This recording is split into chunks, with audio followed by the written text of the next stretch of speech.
ओम नमः शिवाय। सभी भक्तों को जय श्री राम।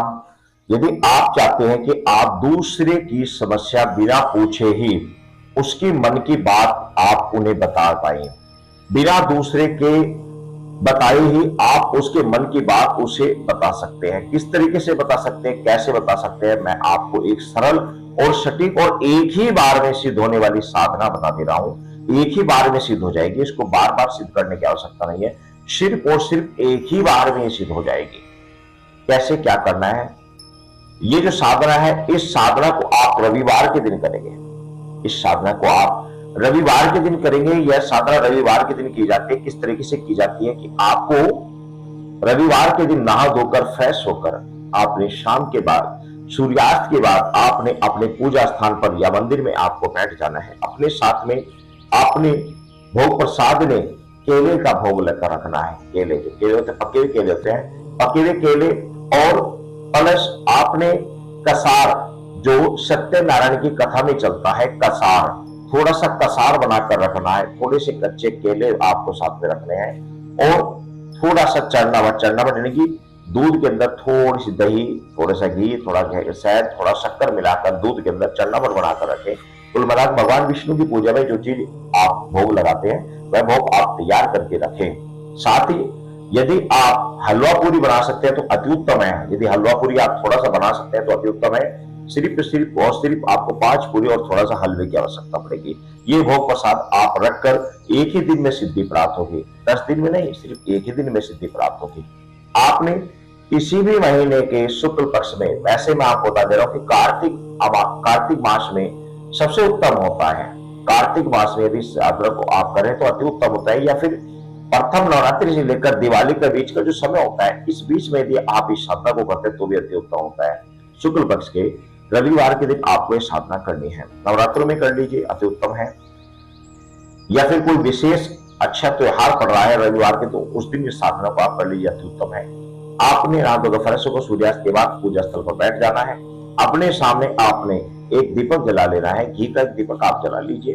दीपक जलाकर आपने सर्वप्रथम आप धरती माता को प्रणाम करेंगे।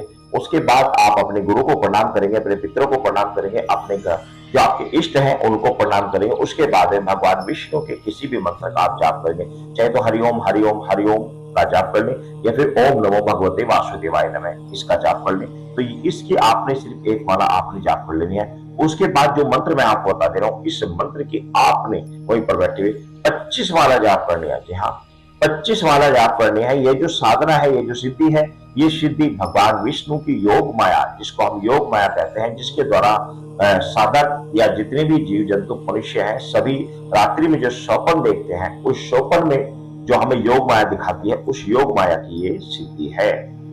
आपने दुर्गा सप्तशती में पढ़ा भी होगा कि जिस समय भगवान विष्णु समस्त संसार का शेख करके चारों ओर जल ही जल करके उस समय शयन कर रहे थे, तो उस समय उनके कान से मधु कैटभ नाम के 2 असुरों ने जन्म लिया। और उस समय भगवान ब्रह्मा जी ने श्री विष्णु जी को जगाया। तो उनको जगाने के लिए उन्होंने इसी योग माया की स्तुति की थी कि हे योग माया, आप अपना प्रभाव हटा लीजिए ताकि भगवान विष्णु जाग सके और इन मधु कैटभ दैत्यों का संहार कर सके।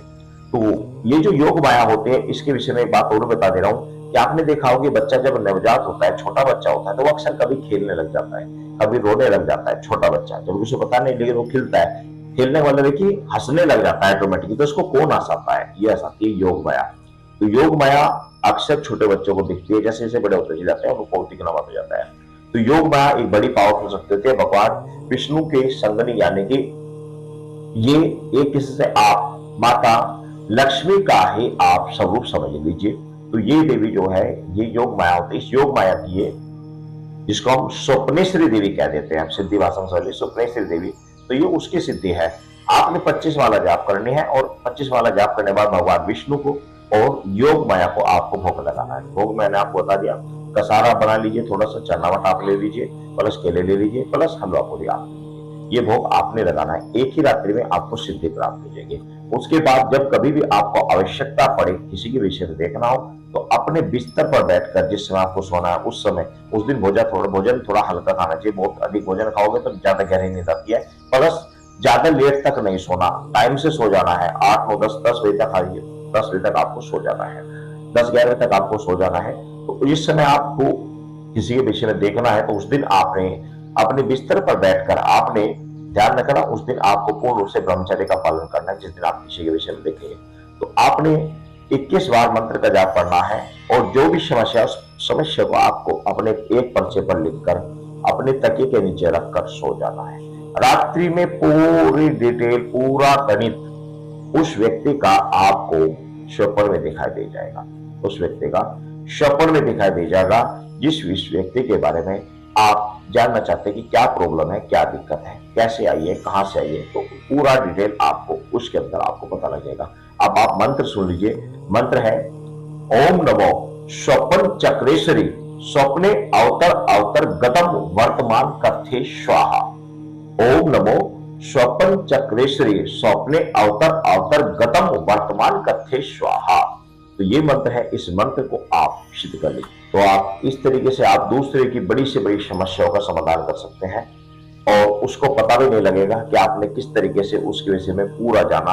तो किसी भी व्यक्ति के बारे में कोई भी चीज आप जान सकते हैं। तो इस तरीके से आप इस सिद्धि के द्वारा आप किसी के भी भूत भविष्य को देख सकते हैं। सभी भक्तों को जय श्री राम।